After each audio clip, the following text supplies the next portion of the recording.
Ravşan'a karanlık kamera ko'rinsam ham baribir yuragim Albatta. tilagim shu. Endi Ravshanni qo'shib turganimiz sababi sal xonam kerak deydi-ku. Albatta. Hozir aytadigan qo'shiq, Erkinjon Lubayevlar qo'l kerak. hozir aytadigan qo'shiq. Xorazm she'rini Guliston Hikmatga yozgan ekan. 4 xatorini, her kupletda 4 xatar bo'lsa, 5-xatarini canım sana ming marta qurbon Xorazm degan xatarni o'zim qo'shgan.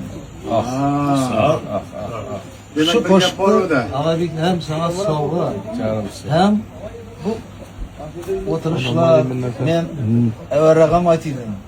Raqobatchiligim jannat edi. Endi bu yoqda biring 50dan, biring 60dan o'tib o'tirsa, endi bizlarimizdan boshqa do'st qolmadi deb girib aytganman-da.